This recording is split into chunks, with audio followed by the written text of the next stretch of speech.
اعوذ باللہ من الشیطان الرجیم، بسم اللہ الرحمن الرحیم۔ سورۃ طٰہٰ کا دوسرا حصہ پیش کر رہے ہیں۔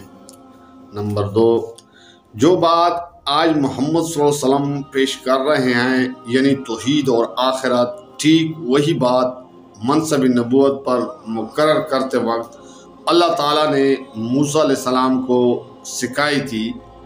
نمبر 3، پھر جس طرح آج محمد صلی اللہ علیہ وسلم کو بغیر کسی سر و سامان اور لاؤ لشکر کے تنہا قریش کے مقابلے میں دعوت حق کا علم بردار بنا کر کھڑا کر دیا گیا ہے، ٹھیک اسی طرح موسیٰ علیہ السلام بھی یک اتنے بڑے کام پر مامور کر دیے گئے تھے کہ جا کر فرعون جیسے جبار بادشاہ کو سرکشی سے باز آنے کی تلقین کرے۔ کوئی لشکر ان کے ساتھ بھی نہیں بھیجا گیا تھا۔ اللہ تعالیٰ کے معاملے ایسی ہی عجیب ہیں۔ وہ مدین سے مصر جانے والے ایک مسافر کو راہ چلتے پکڑ کر بلا لیتا ہے اور کہتا ہے کہ جا اور وقت کے سب سے بڑے جابر حکمراں سے ٹکرا جا۔ بہت کیا تو اس کی درخواست پر اس کے بھائی کو مددگار کے طور پر دے دیا گیا۔ کوئی فوج، فرا اور ہاتھی گھوڑے اس کار عظیم کے لیے اس کو نہیں دیے گئے۔ نمبر 4، جو اعتراضات اور شبہات اور الزامات اور مکر و ظلم کے ہتھ کنڈے اہل مکہ آج محمد صلی اللہ علیہ وسلم کے مقابلے میں استعمال کر رہے ہیں، ان سے بڑھ چڑھ کر وہی سب ہتھیار فرعون نے موسیٰ علیہ السلام کے مقابلے میں استعمال کیے تھے۔ پھر دیکھ لو کہ کس طرح وہ اپنی ساری تدبیروں میں ناکام ہوا اور آخرکار کون غالب آ کر رہا، خدا کے بے سر و سامان نبی یا لاؤ لشکر والا فرعون۔ اس سلسلہ میں خود مسلمان کو بھی ایک غیر ملفوظ تسلی دی گئی ہے کہ اپنے بے سر و سامانی اور کفار و قریش کے سر و سامان پر نہ جائیں۔ جس کام کے پیچھے خدا کا ہاتھ ہوتا ہے وہ آخرکار غالب ہی ہو کر رہتا ہے۔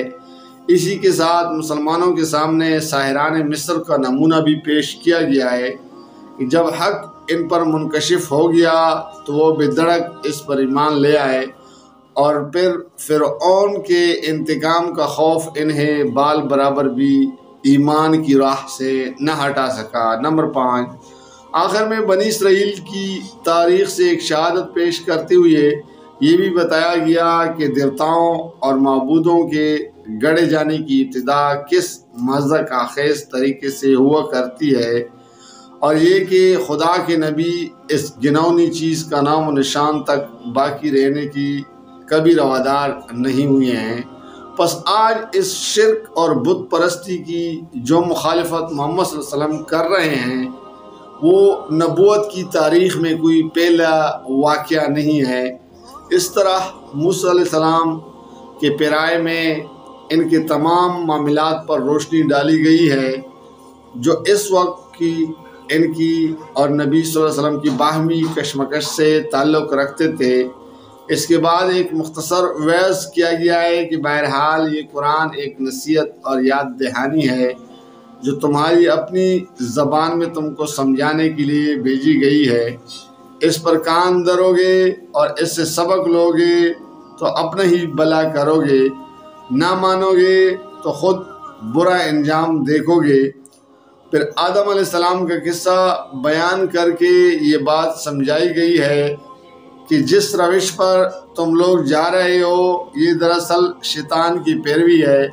احیاناً شیطان کے بہکائے میں آ جاتا تو خیر ایک وقتی کمزوری ہے جس سے انسان بمشکل ہی بچ سکتا، مگر آدمی کے لیے صحیح طریقہ کار یہ ہے کہ جب اس پر اس کی غلطی واضح کر دی جائے تو وہ اپنے باپ آدم کی طرح صاف صاف اس کا اعتراف کر لے، توبہ کرے اور پھر خدا کی بندگی کی طرف پلٹ آئے۔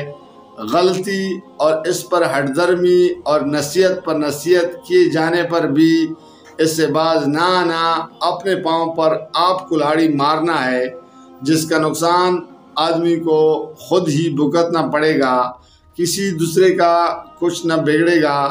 آخر میں نبی صلی اللہ علیہ وسلم اور مسلمانوں کو سمجھایا گیا ہے کہ ان منکرین حق کے معاملے میں جلدی اور بے صبری نہ کرو۔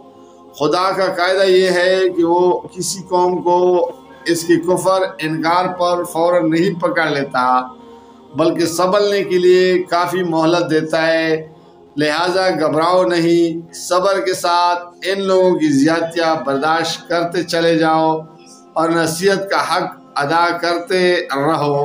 اسی سلسلے میں نماز کی تاکید کی گئی ہے تاکہ اہل ایمان میں صبر، تحمل، قناعت، رضا بقضا اور احتساب کی وہ صفات پیدا ہوں جو دعوت حق کی خدمت کے لیے مطلوب ہیں۔ جزاک اللہ، فی امان اللہ۔